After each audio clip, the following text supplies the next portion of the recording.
Greetings everybody, 'tis I, 480 volts, and welcome to my last video of 2019. And I am so sorry that this review took so long to make. Today we're going to be talking about Final Fantasy III, but before I get too deep into it, I need to get something out of the way right now. With the new year fast approaching and everybody still kind of freaking out about the whole Kappa laws, I guess I better go ahead and just set the standard here. This channel and the content is not specifically designed for children. So if you are a young child, you don't need to be watching this video. Go on, yeah! This is a retro gaming channel. This is for all the people who were kids back in the 80s and 90s. Go watch some Fortnite videos or some TikTok videos. Now that that's out of the way, let's get into Final Fantasy III. Final Fantasy III was developed by Hironobu Sakaguchi and the team at Square, and released for the Family Computer Disk System in 1990, but like the previous game would not see an international release for many years. Square had originally planned to localize and release the game outside of Japan. However, at the time of its initial release, Nintendo was preparing to launch their new console system, the Super Nintendo. This effectively threw a monkey wrench in Square's plans for an international release. Sakaguchi was quoted saying, "Nowadays we know that when you've got a platform like PlayStation, you'll have PlayStation 2, and then PlayStation 3, and where you've got Xbox, you move on to Xbox 360. You can sort of assume what's going to happen in the future.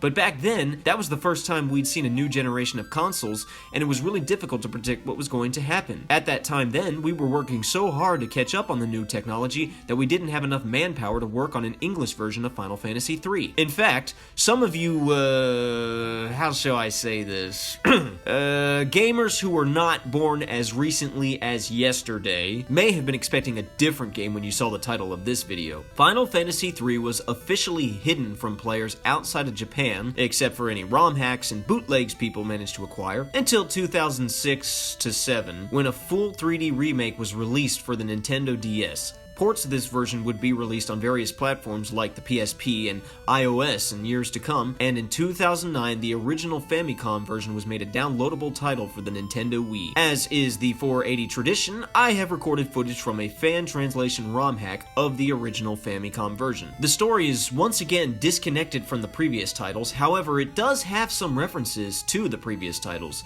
such as the Warriors of Light, Princess Sarah, Cid, and Chocobos. It should be made clear that the Warriors of Light, Sarah, and Cid are not the same characters from Final Fantasy I and II, but completely new characters with the same name and titles. The player takes control of 4 orphan children, known as Onion Knights in the original Famicom version, and freelancers in the 3D remake. These kids do speak and interact with each other and the world around them, but are basically pieces of cardboard like in the first game. In the 3D remake, they are given distinct appearances, backstories, personalities, and names. Lunith, Ark, Raphia, and Ingus. In the 3D remake, Raphia is a girl, while the other 3 are boys, as opposed to the Famicom version in which all 4 appear to be boys. Either way, the kids have been adopted into one family in the village of and set out to investigate a strange cave after a violent earthquake disturbs the floating continent upon which they live. In the cave, the children encounter a crystal of light which grants them powers of the ancients, dubs them the Warriors of Light, and charges them to save the world from darkness. Despite having no earthly idea of what any of that means, and despite being young children with absolutely no battle experience whatsoever, the kids agree and set out to save the world. During their travels, the Warriors of Light learn that there is an entire world beyond the floating continent. The elements of the world are controlled by 4 crystals, much like the orbs of the first game, and an evil warlock named Xande is trying to purge these crystals of their light to shroud the world in darkness. Pretty much just because he can. According to the backstory, 1,000 years ago, ancient civilizations sought to harness the power of the crystals of light. This disturbed the natural balance of light and darkness and threatened the world. However, each crystal had its own respective counterpart dark crystal. 4 warriors were granted the powers of the crystals of dark and restored the balance of light and darkness. However, the entire world was reduced to ruin, save for the floating continent. Throughout the game, the Light Warriors encounter the rest of the Light Crystals, and each crystal gifts them with more powers of the ancient warriors. In the end, they stand before Xande in battle. Upon being defeated, Xande informs the Light Warriors that he has already awoken the Cloud of Darkness. The warriors stand before the cloud of darkness, but she proves to be too powerful and defeats them. They are restored by the warm fuzzies and good vibes of the different people they have come into contact with and helped throughout their travels, and they set out into the domain of darkness where they rescue the warriors of dark who have been sealed in the dark crystals for 1,000 years. Then they defeat the cloud of darkness, and the balance between light and darkness is restored, and the world is saved. The story isn't groundbreaking, but it gets the job done. The battle mechanics are built upon those of the first game, but taken to new levels. At the beginning of the game, the Onion Knights are virtual clones of each other with no distinctive stats or abilities. Once the first crystal grants them the powers of the Ancients, you now have access to a few different job classes. You can choose various types of job classes for your character, from the more physical types like fighters, knights, monks, and dragoons, to more agile and stealthy characters like thieves, to magical characters like black, white, and red mages and summoners, and so on and so forth. You won't be given all available job classes at once though. You'll get a few added each time you encounter a crystal. Whichever job class you are using determines what type of weapons and equipment your characters can utilize. You can change jobs for a specific character at any given time, however this does require capacity points, which are awarded to you at the end of battles. Grinding for capacity points isn't exactly practical as you max out at 255. However, you shouldn't find yourself running out of capacity points unless you're changing jobs after each battle or something crazy like that. You'll also get standard experience points and money at the end of battles. Remember how I said that the first two Final Fantasy games left a lot of room for experimentation? Well, the same is true for this game, but even more so. This game has way more job classes than the first game, and considering you can change them whenever you want, provided you have available capacity points, as opposed to the first game where whatever you chose at the beginning was what you were stuck with for the rest of the game.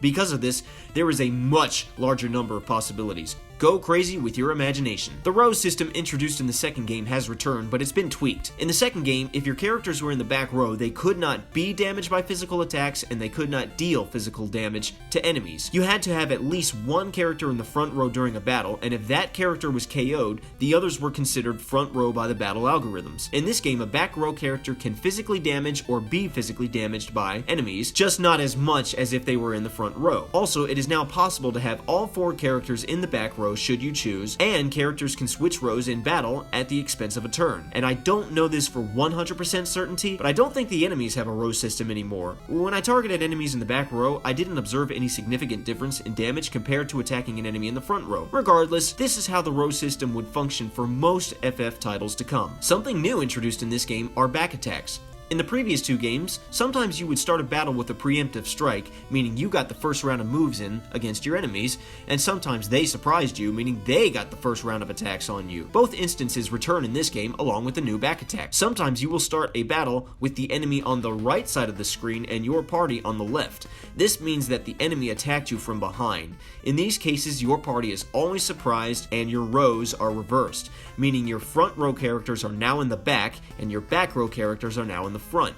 When this happens, the first thing you should do, if you don't want to end the battle with a few good magic spells, is switch each character's row, which will cost everyone a turn, and they've probably already been taking hits from the enemies who have the advantage. Then after the battle, you'll need to go into the menu and switch your rows back to what they were before. Makes for a nice little added challenge, but gets to be pretty annoying, especially in the final dungeon where you don't have a lot of ways to heal efficiently. But thank God Almighty, the AI of your party members has been tweaked to where if you target one enemy and that enemy dies before everyone gets their turns in, your remaining party members will dish it out on one of the other enemies, as will be the standard for every Square RPG to follow, including the remakes of the first two games. Thank you so much. Limited inventory space is still a problem, but it doesn't seem to be quite as obnoxious as the last game, especially now that a compensation method has been implemented. In every chocobo forest, and in some select few dungeons, is a point where pressing the A button indicates that the area smells like a chocobo.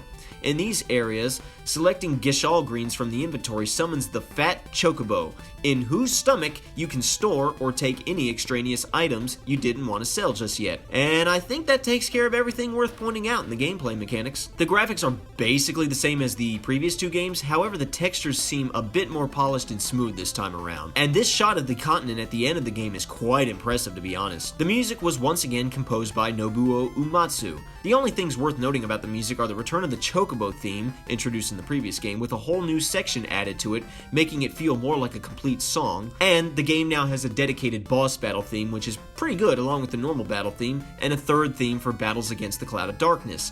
Beyond that, the music is pretty bland, just like the previous two games. I promise you, Umatsu is really good. Really. Just wait a few more games. When I first started playing this game, I found it very hard to keep myself motivated. That's why this review took so long to make. I just couldn't be bothered to play the game. I had this same problem with the previous FF title, however, more so with this one. This is a hurdle that I have to get past in most RPGs that I have not played the first time through. When I went back and played FF2 a second time, I finished the game in the course of a few days, and I'm sure that'll be the case with this game if and when I do decide to go back and replay it. That being said, I will rate this game higher than FF2 because it isn't nearly as tedious as FF2, and even above FF1 because you have more control than in FF1. I would advise you to spend some time leveling up in this game. I managed to beat the final boss with all of my party members at level 57, however, I fought that battle 2 times, and in both instances, I felt like the battle could have gone south if it had been allowed to continue any longer, so definitely take some time to make sure everyone is pretty strong. Aside from that, I don't consider this game to be too difficult, and the battle mechanics are simple and easy to adapt to, yet still relatively enjoyable and fun. Like the previous 2 FF titles, now that I've played this one, I'll probably never feel the need to play it again. Okay, so that was Final Fantasy III. Once again, I'm really sorry that the review took so long to make. Thankfully, the next several Final Fantasy games that I plan to do, I have played them, I already really like them, and they're not going to take nearly as long. And my plan was to close out the NES era by the end of 2019, but well, that didn't happen. I still have a few more games that I want to talk about for the NES. But we'll be starting the Super Nintendo era fairly soon. So I hope you all enjoyed this video. Please remember to like, share, comment, subscribe, all that good stuff. And I will see you in the next year. Merry Christmas and Happy New Year.